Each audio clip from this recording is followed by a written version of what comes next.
होती हैं बच्चा, ऐसे लाइनें होती हैं और इन लाइनों को कहा जाता है, मैं यहां लिख देता हूं, विलयी कहा जाता है। ठीक है बच्चा, विलयी कहा जाता है इन लाइनों को। और इनके ऊपर छोटे छोटे ऐसे टेस्ट को रिसीव करने वाले टेस्ट रिसेप्टर होते हैं, जिन्हें हम टेस्ट बर्ड्स कहते हैं। ये टेस्ट को रिसीव करते हैं और विलयी के थ्रू उसको ब्रेन तक पहुंचा दिया जाता है। यानी टेस्ट बर्ड्स पाए जाते हैं हमारी टंग पर।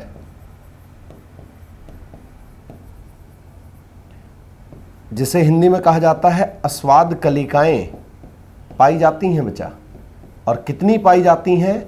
हमारी टंग पर 2000 से लेकर 10,000 तक टेस्ट बर्ड्स पाए जाते हैं। और आप आज बिलीव करेंगे इस बात को कि आप एक चीज देखो, मैं अगर मेल और फीमेल का कंपैरिजन कराऊं तो फीमेल को ज्यादा चाट पापड़ी खाना पसंद होता है ना? क्यों? क्योंकि उनकी टंग इसलिए नहीं बचा, उसका एक पर्टिकुलर रीजन है। रीजन क्या है कि उनको टेस्ट बर्ड्स उनकी टंग पर ज्यादा होते हैं। दूसरा, आप समझिए कि आप और हम जो मेल हैं वो बहुत कम टेस्ट को जानते हैं, लेकिन फीमेल, हमारे घर में जो बूढ़ी माँ को देखिए, बूढ़ी दादी को देखिए, उनको आज भी तेज पत्ता से लेकर और जो तमाम मसाले होते हैं घर में, उनका नॉलेज है। आपको और हमें नहीं है नॉलेज। ठीक है, घर में कुछ बन गया और हमने खा लिया, है ना? उनको क्या है, उनके जो है उनको टेस्ट का नॉलेज है। उनकी जीभ पर टेस्ट बर्ड्स बहुत ज्यादा हैं और इसी टेस्ट बर्ड्स की वजह से उनको टेस्ट का एहसास होता है। एक और गजब की बात मैं आपको बताता हूं। आप लोगों ने कभी गाय को रोटी दी होगी, तो गाय को रोटी देते टाइम उसकी जीभ कभी हाथ पे टच की होगी, तो हमें बड़ा अजीब सा एहसास होता कि एकदम से बड़ी रफ जो है टंग थी, उसकी खुरदरी जीभ थी। लेकिन अगर आप इसी बात को थोड़ा सा आगे बढ़ाएं और थोड़ा सा समझें तो बच्चा, सबसे ज्यादा रफ जो टंग होती है ना, वो टाइगर की होती है। आप कभी जाएं, है ना, मैं कहूँगा नहीं आप जाएं, लेकिन कभी टाइगर ने आपको यहाँ से अगर 10 बार आप वो टाइगर की जीभ यहाँ टच हो गई ना, तो यहाँ कुछ बचेगा नहीं। इतनी रफ जो है टंग होती है। तो हमसे ये क्वेश्चन पूछा जाता है कि हाईएस्ट जो विलयी है, वो स्ट्रॉन्गेस्ट विलयी, वो किसके अंदर होती हैं? तो यहाँ पर मैं लिख देता हूँ बच्चा आप लोगों के लिए,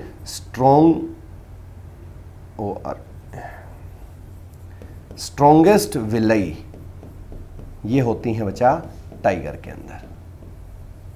ठीक है, सबसे ज्यादा मजबूत विलयी होती हैं, विलयी को विलयी ही कहेंगे, वो होती हैं किसके अंदर? टाइगर के अंदर होती हैं। तो हमसे अब बच्चा जो जीभ से रिलेटेड जो भी जितने भी क्वेश्चंस थे, यानी टेस्ट रिसेप्टर होते हैं जिन्हें टेस्ट बर्ड्स कहा जाता है। 2000 से 10,000 तक उनकी काउंटिंग होती है और वो टेस्ट बर्ड्स को विलयी एब्जॉर्ब करता है और विलयी कहाँ तक? ब्रेन तक पहुँचाता है, तब जाके हमें स्वाद का पता चलता है।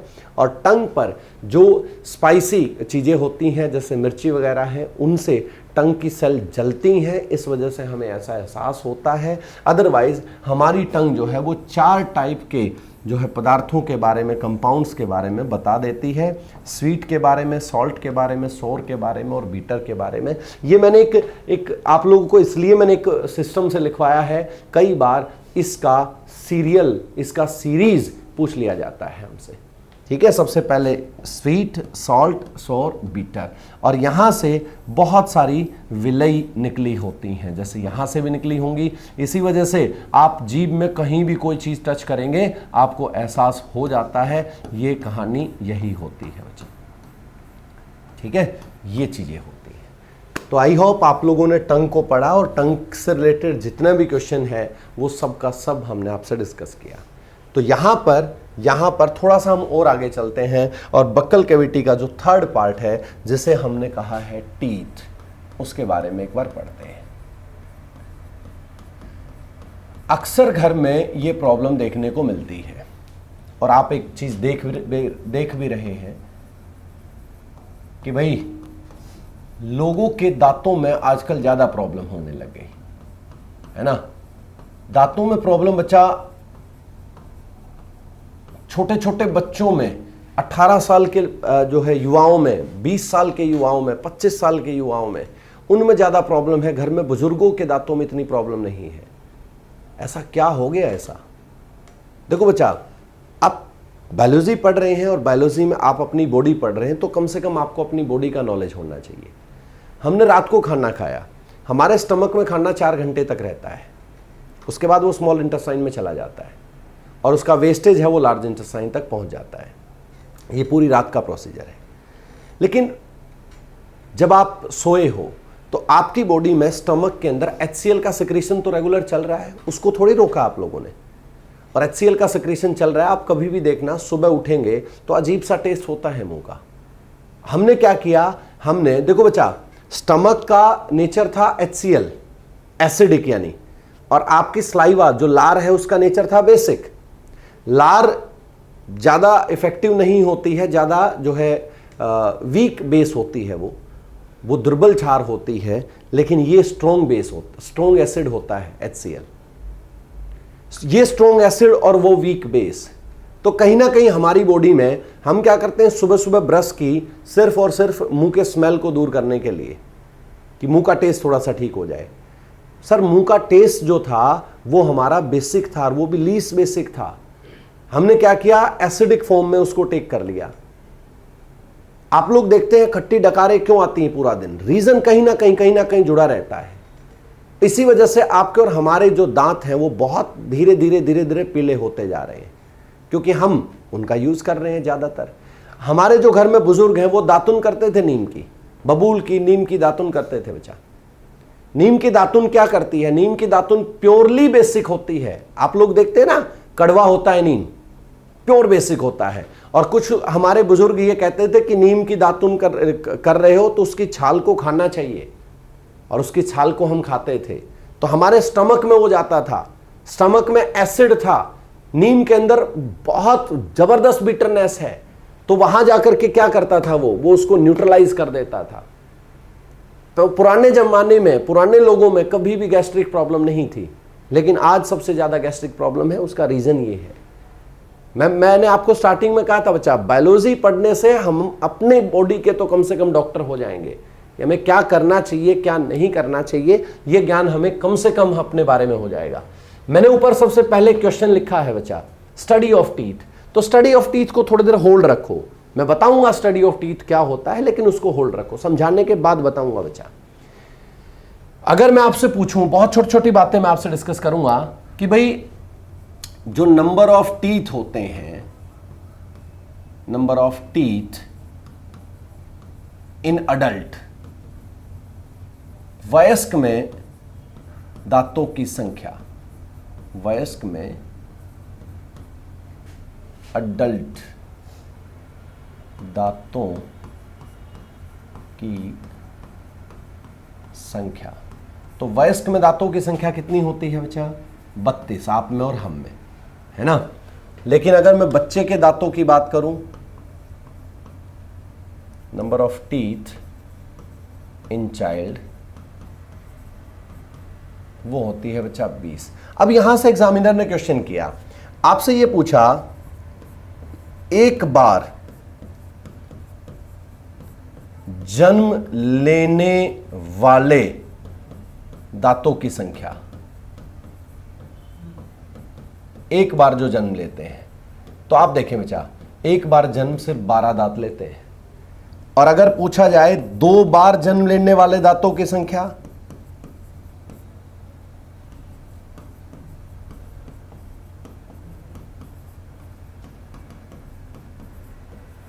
दांतों की संख्या, तो वो है प्यारे बच्चों 20। ठीक है। अब देखिए, बहुत छोटे छोटे क्वेश्चन बनाऊंगा मैं आप लोगों के लिए।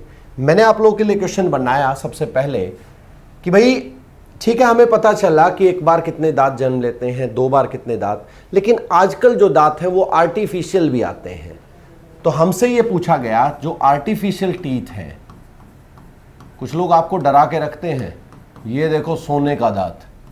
दांत सोने का नहीं हो सकता, कभी कभी नहीं हो सकता, है ना। आज समझ लीजिएगा, जो आर्टिफिशियल टीथ हैं, कृत्रिम दांत हैं बच्चा, वो दांत आप यहां देखिए, कृत्रिम दांत 1860 के आसपास रबर के दांत बनते थे, वेल्कनाइज्ड टीथ होते थे। लेकिन आज क्या होने लग गया, अगर मैं वर्तमान की बात करूं, वर्तमान के अंदर प्लास्टिक यूज होने लग गया सर, एक्राइलिक यूज होने लग गया, रेजिन यूज होने लग गया, प्लास्टिक यूज होने लग गया, और उनके ऊपर और ZnO जिंक ऑक्साइड यूज होने लग गया, और उनके ऊपर कवरिंग चढ़ाई जाती है जिसे लोग आपको डरा के रखते हैं कि मेरा सोने का दांत है ना। बेसिकली एक्राइलिक के बनते हैं, याद रखना। रेजिन आपको ऑप्शन में दे सकता है, आप लोगों को प्लास्टिक बोल सकता है, और जिंक ऑक्साइड बोल सकता है। यह है कृत्रिम दांत। सबसे पहले कृत्रिम दांत पर्सिलेन में 1860 में पर्सिलेन के बनते थे, वल्कनाइज्ड रबर के बनते थे। लेकिन अब धीरे धीरे धीरे धीरे ट्रेंड चेंज हुआ और दांत जो है इनके बनने लगे। फिर हम थोड़ा सा और आगे चले, हमसे एग्जामिनर क्वेश्चन ये पूछता है कि आई टीथ किसे कहा जाता है। आप देखिए, एहसास कीजिए, आपकी आंख से बिल्कुल नीचे एक दांत आता है, ये वाला, इसे कहा जाता है आई टीथ। और आई टीथ से हम चीजें फाड़ के खाते हैं। इसलिए आप लोगों ने शेर को कभी देखा होगा मूवी में या पिक्चर में, टीवी में, उसको वो हमेशा मांस को फाड़ के खाता है। कुत्ता हमेशा मांस को फाड़ के खाता है, क्योंकि उनमें ये दांत होता है, ये बड़ा होता है। इस दांत को कहा जाता है बच्चा कैनाइन,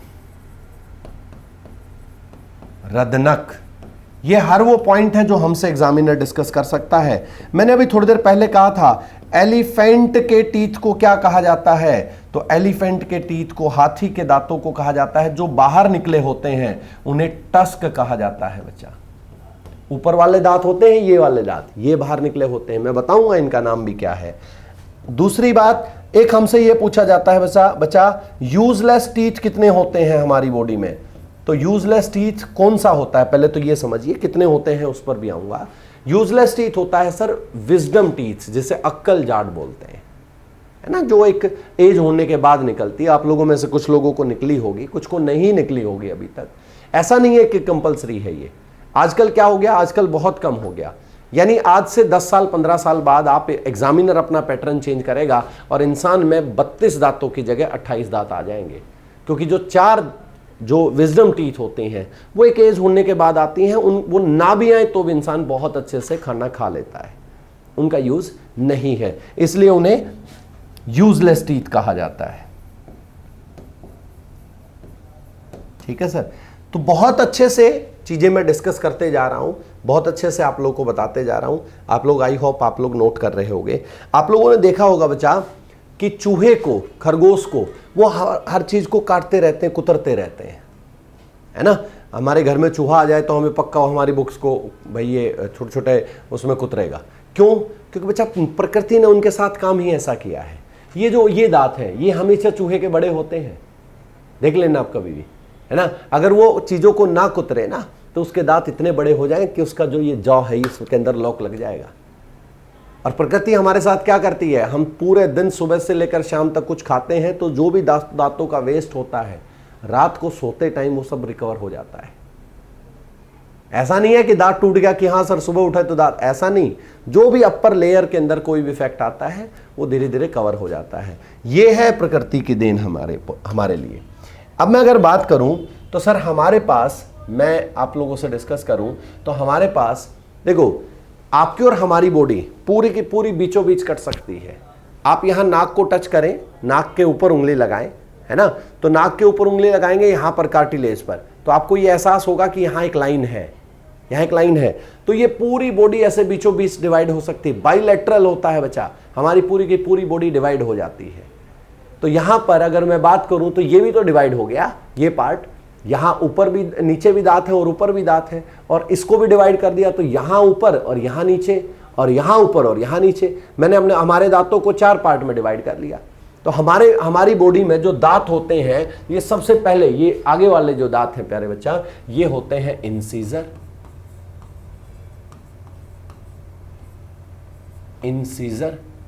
कृंतक, जो कि काटने में हेल्प करते हैं। इसके बाद अगर मैं बात करूं तो सेकंड होता है बच्चा कैनाइन, रदनक जो कि फाड़ने का काम करते हैं। थर्ड अगर मैं बात करूं तो होते हैं प्रीमोलर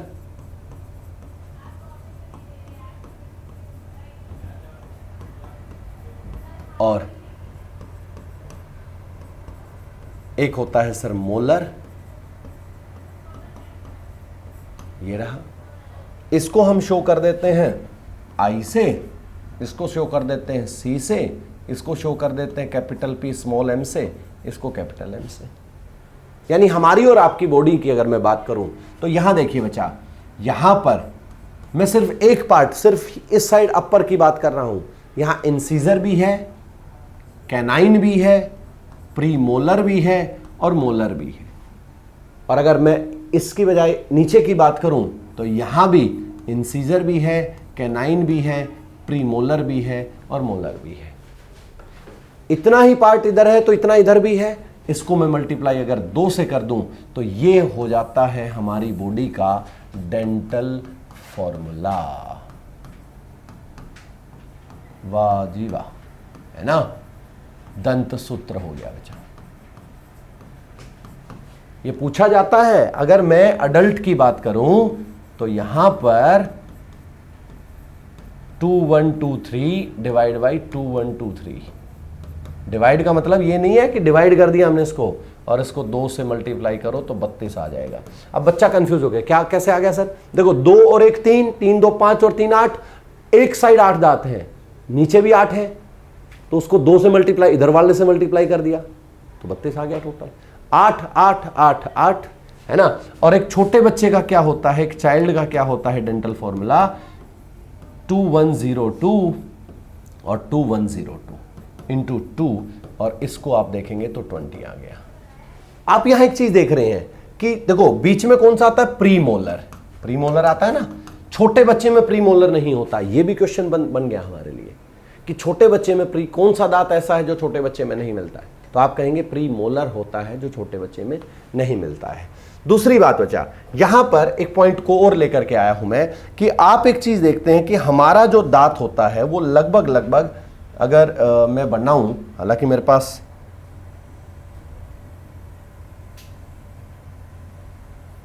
वो इस टाइप से होता है बच्चा, ठीक है, इस टाइप से हमारा दांत होता है। और दांत के अंदर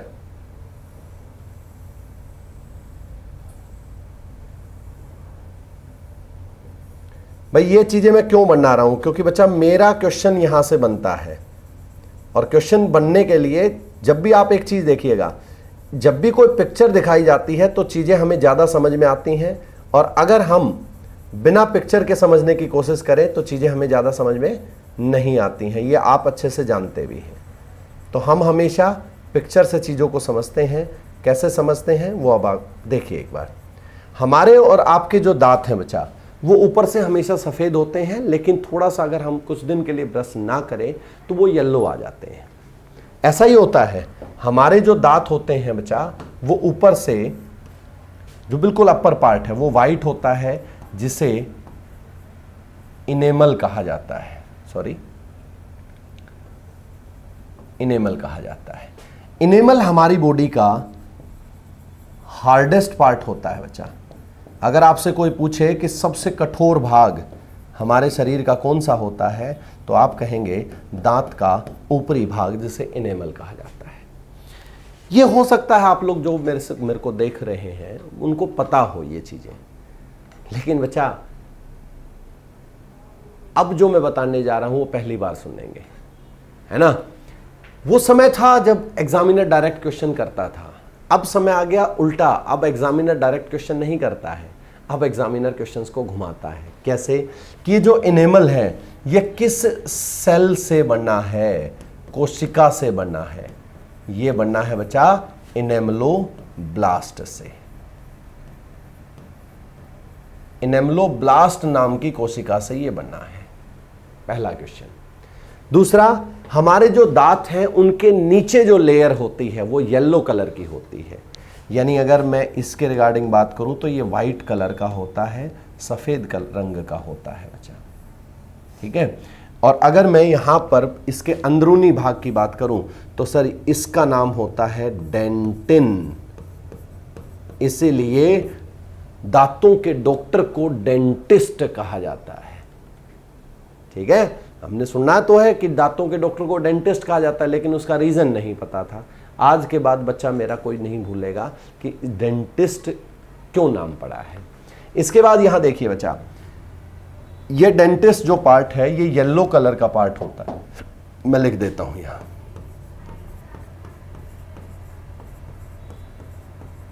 ये येलो कलर का पार्ट होता है। अब मैं अगर इस डेंटिन की बात करूं, डेंटिन जिस सेल से बनना है इसे कहा जाता है ओडेंटोब्लास्ट। ओडेंटोब्लास्ट ये बनना है, इसे कहा जाता है इनेमलोब्लास्ट, और ये बनना है, इसे कहा जाता है ओडेंटोब्लास्ट। इसी ओडेंटोब्लास्ट को देखते हुए दांतों की स्टडी को ओडेंटोलॉजी कहा जाता है। मैंने पहले बोल दिया था बच्चा, रट्टा नहीं मरवाऊंगा किसी भी चीज को, है ना, उसको समझाने की कोशिश करूंगा ताकि आप लोगों को अच्छे से वो चीज समझ में आए। एक चीज और देखिए बच्चा, यहां पर आप एक चीज देखते हैं, यहां जो दांत अंदर की तरफ धसा होता है इसे रूट कहते हैं, जो दांत बाहर निकला होता है इसे क्राउन बोलते हैं। क्राउन बोलते हैं। आप लोगों ने देखा छोटे बच्चों के दांत खराब हो जाते हैं, बड़ों के भी दांत खराब हो जाते हैं, और अक्सर घर वालों को ये कहते हुए देखा है कि बेटा रात को सोने से पहले ना ब्रश कर लेना चाहिए। अगर आप ब्रश ना करें, वैसे भी उसको ब्रश को आप ऊपर से कर लेंगे तो भी हमारे लिए ठीक होता है। एक्चुअल में होता क्या है, जब हम रात को कोई मीठी चीज़ खाते हैं, कोई चीनी वगैरह लेते हैं, दूध के अंदर मीठा डाल के हम पीते हैं, तो बच्चा होता क्या है, यहाँ पर जो है ना बैक्टीरिया सबमिट हो जाते हैं, बैक्टीरिया रुके रह जाते हैं, और ये बैक्टीरिया होते हैं शुगर के बैक्टीरिया। अब धीरे धीरे ये क्या करते हैं, ये भाई इनेमल टूटने में टाइम तो लगेगा, धीरे धीरे ये इनेमल को तोड़ते हैं। जिस दिन इनेमल टूटता है इंसान के दांत में पहली बार दर्द होगा, और जब धीरे धीरे धीरे धीरे ये दांत को और तोड़ना स्टार्ट करते हैं तो एक दिन ऐसा आता है कि दांतों में से खून आने लग गया। जिस दिन दांत में से खून आएगा बच्चा, इसे कहा जाता है पल्प, क्योंकि हमारे दांत भी तो एक ऑर्गेनिज्म है, इसे पल्प कहा जाता है बच्चा। ठीक है, जो एक ब्लड की जो सप्लाई करती है उसे पल्प कहा जाता है। धीरे धीरे दांतों से खून आता है, और दांत में खून आने के बाद जो धीरे धीरे जैसे ये पल्प टूट गया, दांत के अंदर गड्ढा हो जाता है। फिर हम रेगुलर कोई ना कोई चीज़ उसमें फंसती रहती है। फिर हम जो है, आप लोगों ने देखा हो ना, कुछ लोग जो अलग अलग चीज़ें यूज़ करते हैं दांतों से चीज़ें निकालने के लिए। यहाँ पर जब पहली बार जब ये पूर्ण रूप से टूट जाता है तो सर इसे कहा जाता है, ये बीमारी है, बीमारी पूछी जाती है कैविटी सिरहोसिस, दांतों का सड़ना, दांतों का गलना, है ना, सुना होगा ना, कैविटी सिरोसिस, ये एक बीमारी है, बीमारी हो जाती है।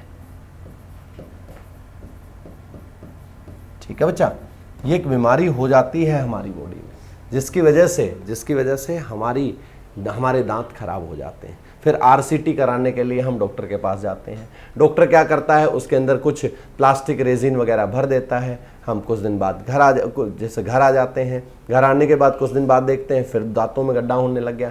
अरे उन्होंने तो प्लास्टिक फिल किया था ना। जब भी आप खाना खा रहे हो और चीज़ें खा रहे हो तो बॉडी में वो धीरे धीरे ब्रेक हो रहा है, क्योंकि जो नेचुरल टीथ है वो तो रात को रिकवर हो जाएंगे, आर्टिफिशियल थोड़ी रिकवर होगा।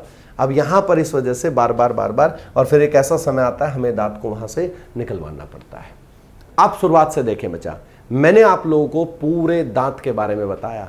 मैंने आप लोगों को पूरा जो हमारा मेन पार्ट था कि भाई कैसे हम पढ़ेंगे, कैसे हम पढ़ने वाले हैं, और बहुत सिंपल तरीके से हर पार्ट को मैंने आप लोगों से डिस्कस किया। हमारे लिप्स वो होते हैं जिनमें ग्लैंड नहीं होती, हमारे टंग के फंक्शन के बारे में मैंने आपको बताया, हमारे टीथ के फंक्शन के बारे में मैंने आपको बताया, और टीथ से बहुत सारे क्वेश्चन मैं आपके साथ लेकर के आया।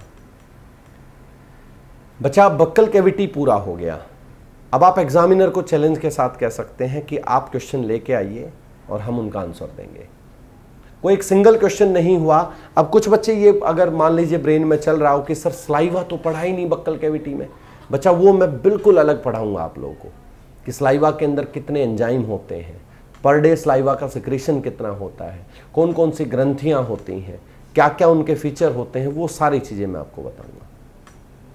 तो ये एक बहुत छोटा सा बड़ा सिंपल सा आज की क्लास का मैं टॉपिक लेकर के आया था आपके सामने, जिसको हमने यहाँ तक डिस्कस करेंगे। इसके बाद हम कंटिन्यू करेंगे नेक्स्ट क्लास में, और नेक्स्ट क्लास में भी हम जो कंटिन्यू करेंगे इसी के साथ टच करते हुए हम काम करेंगे बच्चा। तब तक आप इस पूरे लेक्चर को रिवाइज करते रहिए, तब तक आप इस पूरे लेक्चर को एक बार अगर आप लोगों को फील हो तो दोबारा से इसको देखिए, लेकिन क्वेश्चन साथ साथ लगाइए बच्चा। और क्वेश्चन जब तक साथ नहीं लगेंगे तब तक हमारे इन क्वेश्चंस का या हमारे इस यहाँ टाइम देने का कोई बेनिफिट नहीं होगा। ठीक है, तो आप क्वेश्चन लगाइए, हंसते रहिए, पढ़ते रहिए और बड़े अच्छे से कोशिश करते रहिए एग्जाम को क्लियर करने की। जय हिंद, जय भारत।